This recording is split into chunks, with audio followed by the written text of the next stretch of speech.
Assalamu alaikum and welcome to this Minara webinar. We have a host. Our guest today is Ismail Dhorat. Welcome, Ismail. Thank you for being here today. Just a bit about Ismail. Ismail is the managing director of Zai Labs. He has over 2 decades experience in the technology sector. At Zai Labs, they help businesses leverage their data in order to drive business value. Prior to Zai Labs, he founded one of the first online food delivery platforms in South Africa, for which he raised funding. He has a wealth of experience in data analytics, startups, and technology. Welcome, Ismail. It's really an honor to have you here today and to share some of your knowledge and to learn from you. Thank you for taking the time to be with us. Can I hand over to you? Assalamu alaikum, Jazakallah, I appreciate it. So I see there's a few guys there. If you can just maybe in the chat put your company, industry, sort of, whether you're playing in the retail sector, manufacturing, or what type of industry, just so I know, and maybe I can sort of put the examples specifically for that. Let me just share my screen.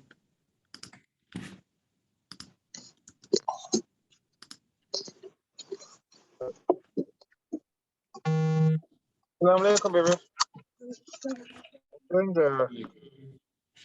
This is the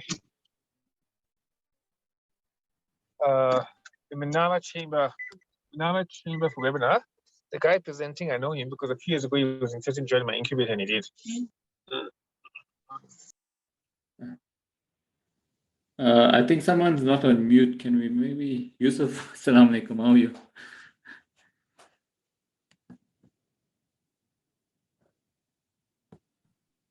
Yeah, if we can just ask everybody to mute, please. Ismail, just to let you know also, this is being streamed on Facebook and the other social media platforms and is being recorded as well. Okay. A lot of our viewer members actually don't join the live webinars and they actually end up watching them later. YouTube, yeah. Okay. Yeah, so I mean, thanks for the introduction, Zain. So yeah, at Zai Labs, we help companies leverage the data. So I thought maybe we could have a very high level sort of webinar on data analytics and how your businesses could leverage it. And then I'll get into why it's becoming very important. Gone are the days where you're just getting revenue reports and things like that, because and we'll get into the detail of why it's becoming very critical and important in today's environment. And it's context dependent, right? It's the type of business you're running. If you're running a small little retail operation, very tiny, maybe you may not need some of this. If you're running a manufacturing operation, you've got bigger, multiple branches, then some of this may be valuable for you. So a little while back, everyone knows this logo here, but McDonald's purchased a data company, and they spent over $300 million, and they purchased it. And at the time when I was thinking about it, didn't make sense at all, because you've got a company that makes burgers, sells burgers. They've got franchises worldwide, but they're buying a data company, a technology company. And why would they do something like that? And they spent quite a lot of money to buy this company. So, I mean, that sort of indicates that something's changing. A restaurant is buying a massive, massive franchise restaurant is buying a massive data company. And then they subsequently implemented some of the technology into their point of sale system, but we'll get into why they did that. So there's this quote here: the agricultural revolution took 1,000 years to play out. The industrial revolution took a mere 300 years. Today, history is even more accelerative. And you would think that this was said recently, but it was actually said, in 1980. The guy by the name of Toffler, he wrote a book, And he spoke about how we go through massive changes in society as new technology is introduced, and it challenges our old assumptions of how we do things, and it fundamentally reforms society. And we almost 40 years since he 40, 50 years since he wrote this, and we're still seeing that play out. And you've probably heard about they talk about the fourth industrial revolution. He came up with a theory, he called it the wave theory, and he says you've got these waves of different technologies, which is agriculture, industrial, and knowledge. If you think about our agricultural society, it was very isolated. People lived together. They worked on the land, they farmed, and then they ate from there. And then we moved to industrial society where we worked, in businesses, corporations, and then there was automation with computers, where you had the start of the knowledge economy, and more computer sort of based work, programming, and things like that. With the rise of the information economy, then we've seen the rise of the internet, and then now we're seeing the rise of the fourth industrial revolution, or where you're getting a lot of technologies coming together and creating value in new ways. And these sort of technologies are colliding, and you're able to do things that you couldn't do 20 years ago or 30 years ago because of these new technologies that are coming out. So one of the things that is predicted to happen is we had, during agricultural society, we had a very individualized experience. Then we went to sort of this mass market, centralized, big production. And the thinking is we're going to go to more personalized and distributed model, where each person's needs are seen in a customized way. So you've probably heard of this guy as the head of WEF, and what he said is, the rate of changes is getting so fast that it's becoming hard to anticipate and comprehend what's going on, because things are changing so fast. You may find you launch a business or you launch something and then the markets change quickly, or something happens on social media and then you're affected. Something goes viral and it affects your business. So things are changing so rapidly because information is being distributed so quickly, and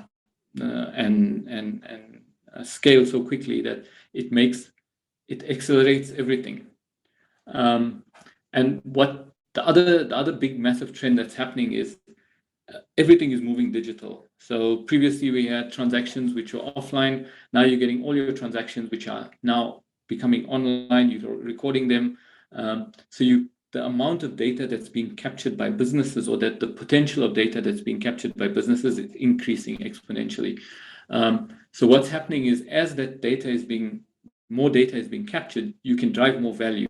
So let's say you're getting data. If you've got a retail store, you're getting data from your camera systems and your security systems and your point of sale. You can then correlate all the data. So you can then add, if you're able to leverage that data, you can create more value for your customers, and you can further invest that into more digital technologies. But this obviously sort of creates a challenge, because if you have an explosion of data, it creates this poverty of attention. So Herbert Simon, economist, wrote about this. So what ends up happening is, if you aren't able to leverage the data that you have, the critical skills become not having the data, but using that data, filtering the data, using it, and creating value from the data, which leads to sort of the competitive advantage in business. So we've spoken about this rapid change that's going on, but the impact of these changes is companies are going to face, or are facing, pressure from other organizations. So you're not only competing with your local environment, you may be competing with international companies. If you've got consumer brands, you may be competing with someone who's, if you've got a manufacturing firm, you may be competing with someone who's manufacturing at home, and they got access to social media, and they can directly work with consumers. So previously, where you needed to invest a lot in above the line marketing, you can get to customers very cheaply. So businesses are going to face a lot of challenges in the future, and they're facing challenges now. So businesses have to constantly evolve. So then that sort of raises the question, considering an environment like that, how do you sustain your business when you constantly faced with pressures from competitors, potential new competitors coming to the market, your environment's changing constantly, and I think that's about managing change, right? So you have to be continuously managing change, and this matrix demonstrate that. So there's two parts. You have to either respond to change within your environment. So something's changed, in the industry or in the market that you work in, or your consumers' preferences have changed, so you need to respond to that change. Or you need to create some change in the market, and then you've got something's happened internally in your company that's driving the change, or something's happened externally, so in your industry, and that helps you maintain sort of yourself maintain your business and thrive in your environment and able to adapt quickly. And you can see each of the quadrants there have some words there. So, for example, you want to transform the business if you are creating change internally. So some researchers spoke about this, and they said, businesses have to continuously, in this environment that we're facing, and they wrote about this in 2007, they have to continuously reconfigure, renew, and recreate their businesses. It's a constant cycle of that. They have to continuously move through these processes, which sort of then we can ask the question, like, how do we reconfigure, renew, and recreate? And the sort of process they've come up with is you have to continuously sense what's happening, right? Then you have to sort of identify the opportunities that exist, or the actions or threats that are going to impact on your business, and then you have to transform. So you have to take action to make changes in your business to respond to that. But what most people miss is the core to each of these processes is having access to data to make those decisions. So you're not going to know, if you don't have access to the data and you don't have the access to the right information, you won't know that your market is changing. And remember, when a business is launched, it's based on a specific set of assumptions of what the market needs and what the underlying conditions of the market and consumer preferences. So if that is changing, you need to know about that immediately. So that's what the sensing portion is about. The seizing is obviously, now you've understood what's changed, and you want to now grab a hold of that opportunity, either to modify your existing product line, capture new markets, or move into new industries, and then that would move into the transformation part. So I mean, I've spoken about data being the core. So in order to sort of continuously sense, seize, and transform and service your customers better, you need data, right? And we're getting to what data is. Data is the raw events in your business. So as an example, someone comes to your business and purchases something. That event that's recorded on your point of sale system or your transactional system is a single point of data. It's an event, right? If you've got a manufacturing company, it may be, I produced this item. If I go out and buy a pizza on a Sunday evening, that event of purchasing that pizza is data. Then you also need information. which is one level up on top of your data. So when you add context or you relate the data to time or relate it to something else, then it becomes information that then you can use. So an example of that would be looking at a restaurant, the total number of pizzas sold on a specific Sunday, or how many pizzas this customer purchased for me over the last 3 months. In general, your information does not tell you why the data it doesn't give you the reasons of why the data is like that. And it has no implication for the future. It only tells you about the past. It tells you what happens prior in historically. So then the next level up is knowledge, right? So when you take your information and you add meaning to that, you create new knowledge. So that's relating your information to other sources of information and creating sort of new knowledge.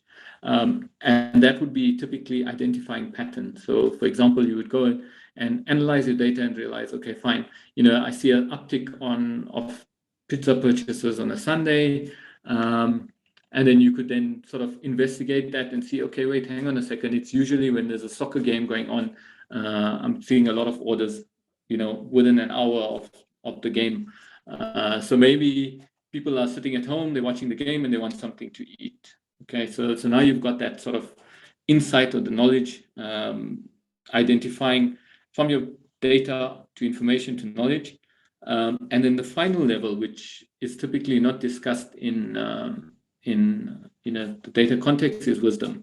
So you've got the knowledge and understanding, now you need to act on that. So, creating a promotion, creating some sort of an offer, identifying, when the big soccer games are on, having specials, or even maybe having a big screen TV in your restaurant and inviting people to watch it. So effectively, you need to take your data in your organization, and this is called sort of the data pyramid, and you need to move it up that pyramid, from the bottom all the way up to the top, so where you can act and service your customers better. So the key capability required is to turn your data into sort of wisdom. But obviously that's there's only your software systems can only get you so far.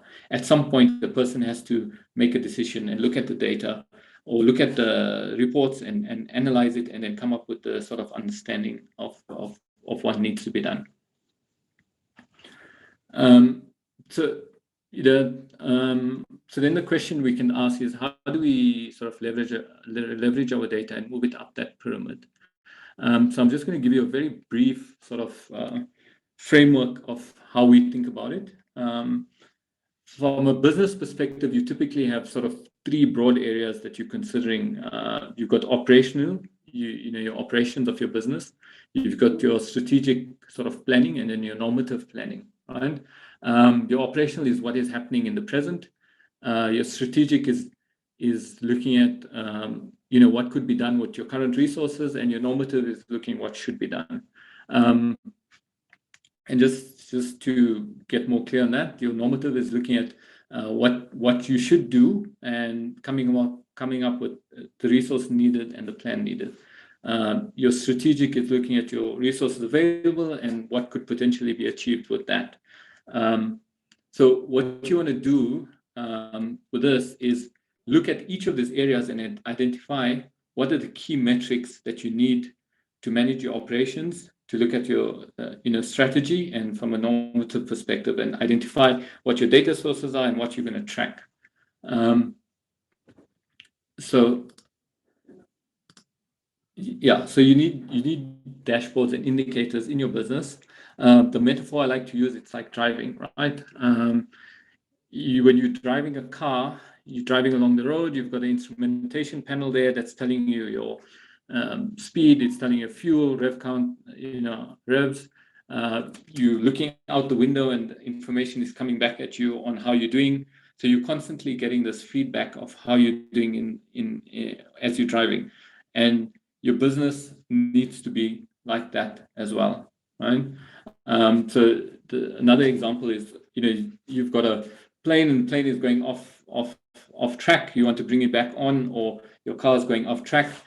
This example here, you see we're tracking your variable here, and you've got, most of your values are falling within a specific set of parameters, but some of them are coming, out of that. So you want to be able to identify when certain of your metrics are going out of the normal line, especially from an operations perspective. Let's take an example of a manufacturing company, and they want to monitor defects, and they want to see, okay, we want to keep our percentage defects below a specific amount. So they want to monitor that metric and say, okay, anytime that thing is exceeding within a specific threshold, raise an alarm or check on the reports that it doesn't go past. The other thing that is, I think, important to note is you've got something called lagging indicators and leading indicators. Okay, I mixed up the words, but okay. So on the left-hand side is the leading indicators, and the right is the lagging indicators. So typically, revenue and total number of sales only tells you what happens in the past, and it's difficult to take action on something after it's happened. So you want to be able to identify problems and changes and situations in your environment and in your business before they actually happen. So what we recommend our customers do is identify what your leading indicators are. So let's say you've got total revenue, right?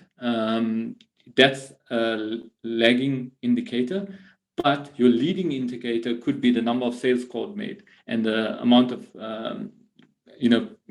percentage closure.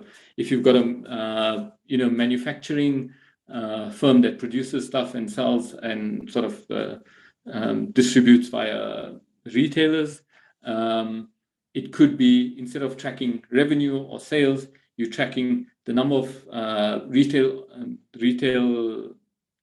businesses visited and the percentage of closure rate. So that as that value is changing, it'll give you a good indication what your revenue or your sales will eventually be. So you can go in much earlier before you have a problem.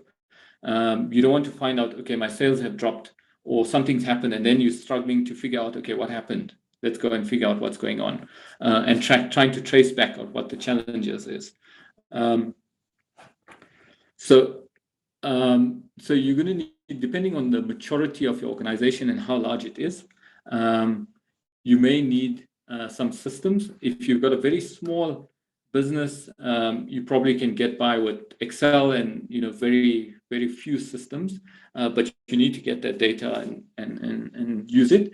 If you've got a larger organization, then you're going to need a sort of data stack or a data system, and these are sort of the components that would form a typical sort of data stack, right? And you can have either just the top portion, or you can have all four. So at the bottom layer, you've got your storage layer where you need to store your data. So getting it from your source systems, whether it's your point of sale or your manufacturing system, your ERP system, you put it into this storage system. You may need a workflow orchestration to if you've got multiple systems. As I said, it depends on the complexity of your organization. So if you've got multiple systems, you need to get data from multiple systems. So you need sort of workflow orchestration to get that data. You need a data integration system, and then your presentation layer, which is your reporting layer on the top. Now, if you've got a very, let's call it not a very large organization without complexity and not a lot of systems, you can get away with just adding a presentation layer. You just stick that on top of your existing ERP system and you write your reports and do whatever you need to do. You could even do this in Excel. I'm not advocating, very complex technology, but it needs to be done. So you need to be tracking the key metrics in your business. So we sort of developed this example for retail data platform. And this would obviously not be a very small one. It may be, you've got multiple sites around the country.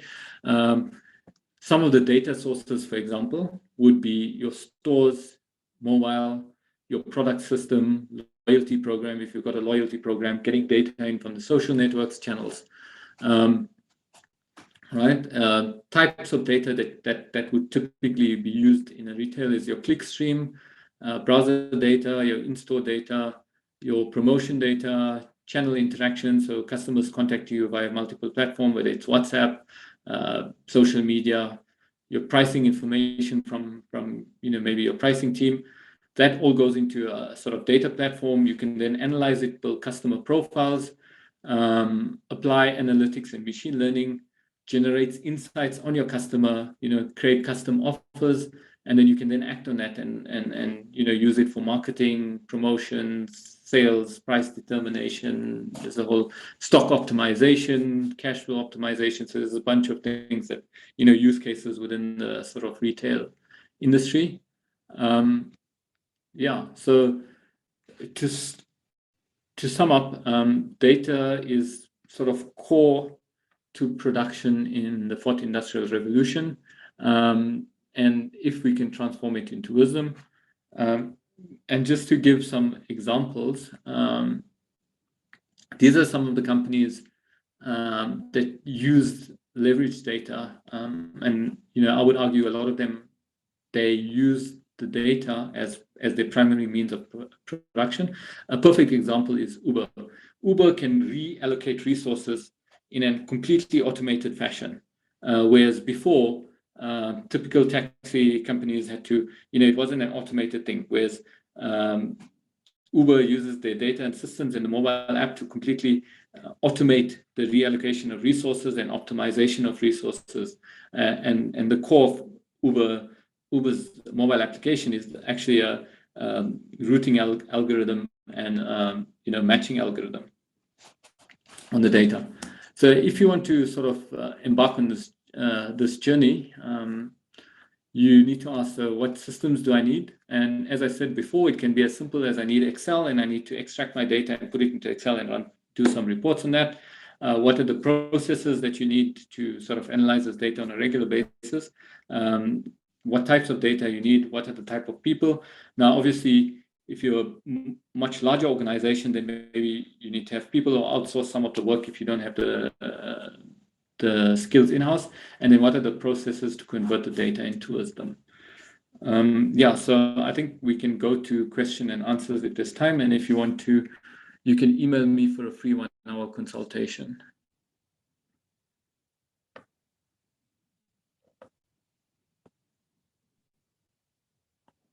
Thank you, Ismail. That was very, very informative. From the audience, do we have any questions? You feel free to unmute yourself and ask.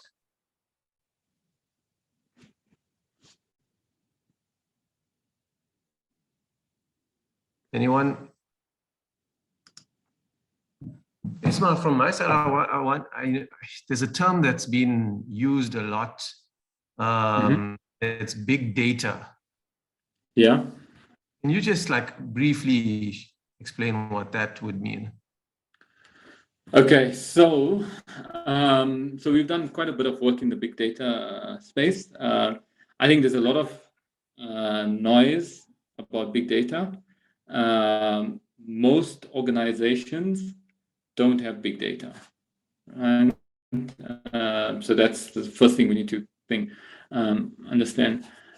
Big data is where is mesh. So there's the 3 V's: volume, variety, and velocity.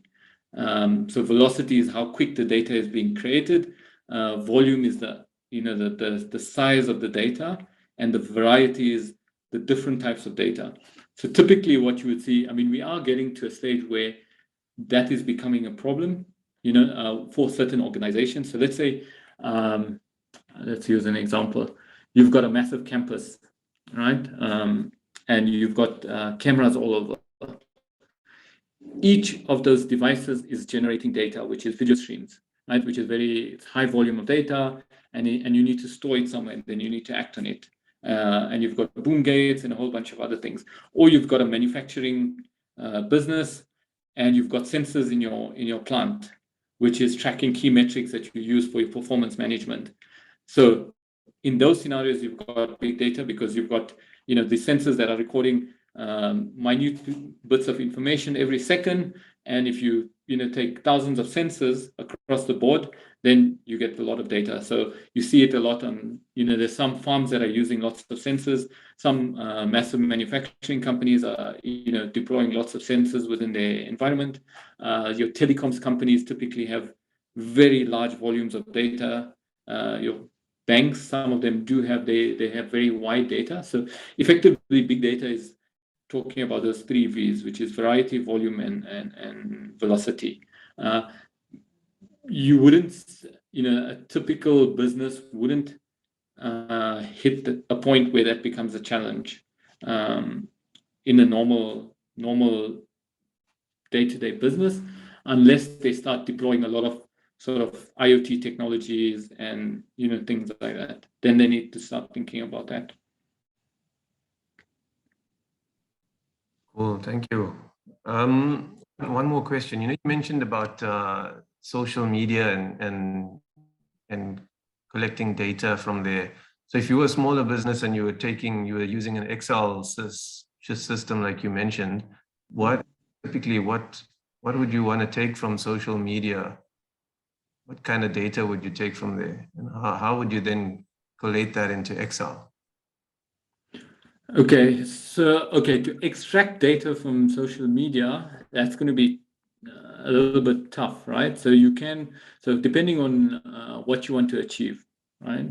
So you could potentially, if you've got a website or a mobile app or something like that, and you're running promotions, there's something called a pixel where you can put on your website, which will then track all the customers that are coming to your site, and then you can then sort of extract that information and correlate that with your sort of target, your potential customers on one of the social media platforms, whether it's Facebook, Instagram, one of those platforms. So that's one way you could do it. A lot of the social media companies don't let you extract the data, but they let you work with it, unless you got, like, I think certain enterprise agreements will let you extract some of the data. The other thing that you could do is maybe you get some analytics on your social media profiles, right? And then build dashboards on top of that. But sometimes getting data out of them can be quite difficult because of some of the privacy restrictions. But you could, there are some that have APIs and things like that, so you could work with some of that. Thank you. Any other questions from the floor?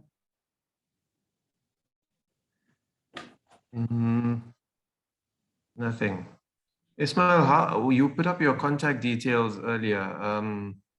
You mind just sharing that one more time? How would people be able to hear? Yeah, I'll put it on the chat as well. Oh, thank you. And then they can just contact me if they want to do a short 1-hour consultation. If they need some assistance with how to set that up or extract it from the ERP system, I can get one of my engineers to sit in on the call and just give them some ideas or anything. Thank you. No problem. If anybody else has any questions, now's your chance before we close off. I don't see anything. Thank you, Ismail. Sincerely appreciate your time. It was really, really informative. I personally learned a lot. I'm sure everyone else has. Lots of things to think about. Things are changing going forward. So yeah, having someone with your experience is valuable. Appreciate it. Thank you for joining us today. Thanks to the people joining us. Appreciate your time as well. Inshallah, look forward to seeing you all again soon. Assalamu alaikum. Alaikum.